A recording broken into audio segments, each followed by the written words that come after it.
Good morning, good afternoon, or good night, and welcome to Command Power, the show in which we discuss all things Magic the Gathering with a focus on Commander. And today we have another episode in our Spoiler Spotlight series in which I talk about, well, spoilers and tell you what my thoughts are on them. But before that, just a quick reminder to click subscribe if you enjoy my videos. We're well on our way to 1 million subscribers and your support means everything to me. And today we're going to be talking about Strong, the Brutish Thespian. For 4 colorless and 2 green, it's a legendary creature, Mutant Berserker 7/7 with Ward 2.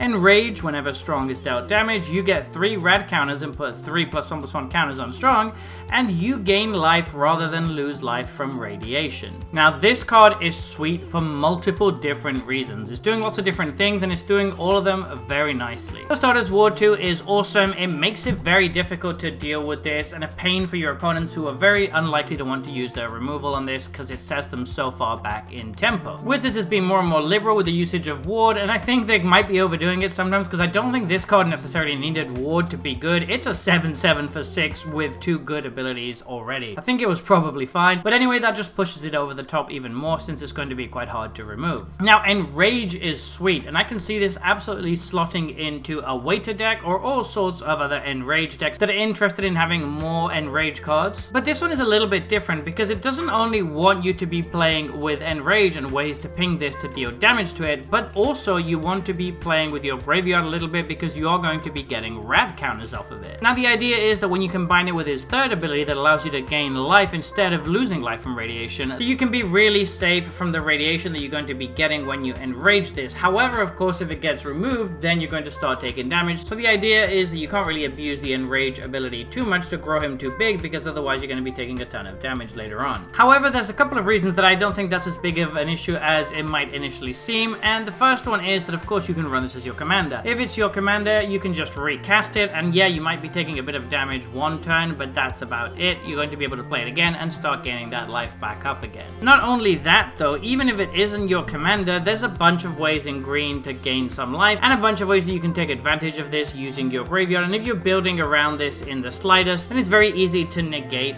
that part of the card that is the risk of you taking a bunch of damage from radiation. Getting 3 counters every time means that this gets really huge very quickly. If you have a way to ping it on the turn after it comes down, it's already a 10/10, and with any sort of trample, that's a bunch of damage incoming for your opponents. Fight spells work really well with this, and it's going to be very cool as a commander because of that, but also the fact that you can have a really unique kind of graveyard-based mono green deck seems very appealing to me. I feel like this would be a very cool build around because you want to build around Enrage and you want to build around graveyard synergies in mono green, which there isn't really a commander that's currently doing. Because of all of this, I'm quite excited about this guy. Obviously, he's going to be great in the radiation deck, but I think he has potential for fitting in Enrage decks as well and helming his own deck, which is really cool. We need more variety in mono green commanders. So there you have it. Those have been my thoughts on this new spoiler. What do you think about this card? Please let me know in the comment section below. I read all comments and respond to all of them too. And if you enjoyed this video, don't forget to click like or subscribe. It really helps the channel. And until next time, take care.